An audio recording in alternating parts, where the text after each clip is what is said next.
Hello friends, welcome to smile talk paramedical channel. Friends, JNM nursing board ವತಿಯಿಂದ ನಿನ್ನೆಗೆ ಏನಾಗಿದ್ದಾರೆ ಅಂತಂದರೆ, ನಿಮಗೆ ಕೌನ್ಸಿಲಿಂಗ್ ಪ್ರಕ್ರಿಯೆ ಬಗ್ಗೆ ದಿನಾಂಕಗಳನ್ನು ನಿಗದಿ ಮಾಡಿರುವಂಥದ್ದು. ಅದರ ಜೊತೆಗೆ ಕೂಡ ಏನಂತಂದರೆ ಸೀಟ್ ಮ್ಯಾಟ್ರಿಕ್ಸ್ ಇರ್ಬೋದು ಮತ್ತು ಸ್ಕೆಡ್ಯೂಲ್ಗಳನ್ನು ಕೂಡ ಬಿಡುಗಡೆ ಮಾಡಿದ್ದಾರೆ. ಈ ವಿಡಿಯೋದಲ್ಲಿ ಸಂಪೂರ್ಣವಾದಂಥ ಮಾಹಿತಿಯನ್ನು ಅವರು ಏನು ಮಾಡಿದ್ದಾರೆ, ಒಂದು PDF ಅಲ್ಲಿ ಮಾಹಿತಿಯನ್ನು ಒದಗಿಸ್ಕೊಟ್ಟಿದ್ದಾರೆ. ಯಾವ್ಯಾವ ತಾರೀಕಿಗೆ ಏನೇನು ಆಗುತ್ತೆ ಅನ್ನೋದನ್ನು ಅವರು ಒಂದು ಪ್ರಕಟಣೆಯನ್ನು ಹೊರಡಿಸಿದ್ದಾರೆ. ಅದನ್ನು ನಮಗೆ ಓದಿ ನಿಮಗೊಂದಿಷ್ಟು ನಾಲೆಜನ್ನು ಕೊಡಲಿಕ್ಕೆ ಪ್ರಯತ್ನ ಮಾಡ್ತೇನೆ. ವಿಡಿಯೋ ಪೂರ್ತಿ ಕೇಳಿ ನೋಡಿ. ಜೊತೆಗೆ ನಿಮ್ಮಲ್ಲಿ ಏನಾದರೂ ಡೌಟ್ ಇದ್ದರೆ ಚಾನಲ್ ಸಬ್ಸ್ಕ್ರೈಬ್ ಮಾಡಿಕೊಂಡು ಕಾಮೆಂಟ್ಸನ್ನು ಶೇರ್ ಮಾಡೋದನ್ನು ಮರಿಬೇಡಿ. ಫ್ರೆಂಡ್ಸ್, ಇಲ್ಲಿ ನೋಡ್ತಾ ಇದ್ದೀರಿ, ಇದೇ ಪ್ರಕಟಣೆಯಲ್ಲಿ ಏನು ಹೇಳ್ತಾ ಇದ್ದಾರೆ ಅಂತಂದರು, 2026ನೇ ಸಾಲಿನಲ್ಲಿ JNM ನರ್ಸಿಂಗ್ ಕೌನ್ಸಿಲಿಂಗ್ಗಳನ್ನು ಆಪ್ಷನ್ ಎಂಟ್ರಿ ಮೂಲಕ, ಅಂದರೆ ಈ ಆಪ್ಷನ್ ಎಂಟ್ರಿ ಕಾಲೇಜ್ಗಳನ್ನು ನಮೂದು ಮಾಡುವುದರ ಮೂಲಕ ನಿಮಗೆ ಇಲ್ಲಿ ಏನಂದರೆ ಕೌನ್ಸಿಲಿಂಗನ್ನು ಆರಂಭಿಸ್ತಾ ಇದ್ದೀವಿ. ಈ ಒಂದು ಕೌನ್ಸಿಲಿಂಗ್ ಒಳಗಡೆ ಪ್ರಮುಖವಾದಂತಹ ಸೂಚನೆಗಳನ್ನು ಮತ್ತು ಮಾರ್ಗಸೂಚಿಗಳನ್ನು ಬಿಡುಗಡೆ ಮಾಡಿದ್ದಾರೆ ಇವರು.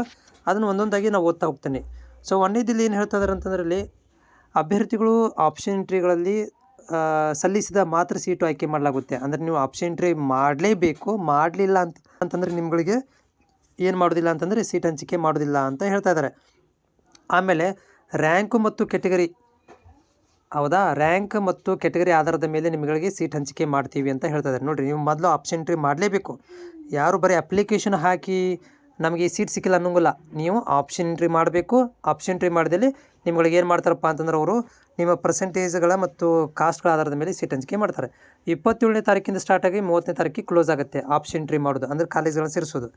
ಅದಾದ ನಂತರ ಏನು ಮಾಡ್ತಾರೆ ಅಂತಂದರೆ, 2ನೇ ಪಾಯಿಂಟಲ್ಲಿ 30ನೇ ತಾರೀಕಿಗೆ ಮತ್ತೊಮ್ಮೆ ಏನು ಮಾಡ್ತಾರೆ ಅಂತಾರೆ, ತಮ್ಮ ಇಚ್ಛೆಗಳನ್ನು ನಮೂದಿಸುವ ಅಭ್ಯರ್ಥಿಗಳು ಮಾತ್ರ 30ವರೆಗೆ ಏನು ಆಪ್ಷನ್ ಎಂಟ್ರಿ ಮಾಡಿರ್ತೀರಲ್ಲ ಅವರುಗಳಿಗೆ 31ನೇ ತಾರೀಕಿಗೆ ರಿಸಲ್ಟ್ಗಳನ್ನು ಘೋಷಣೆ ಮಾಡ್ತಾರೆ, ರಿಸಲ್ಟನ್ನು ಕೊಡ್ತಾರೆ.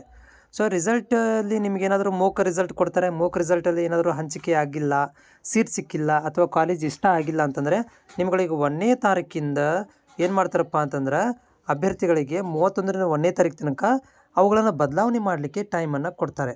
ಹೌದಾ? ಸೊ ಬದಲಾವಣೆಗಳನ್ನು ಮಾಡ್ಕೊಳ್ಳಿಕ್ಕೆ ಟೈಮನ್ನು ಕೊಡ್ತಾರೆ.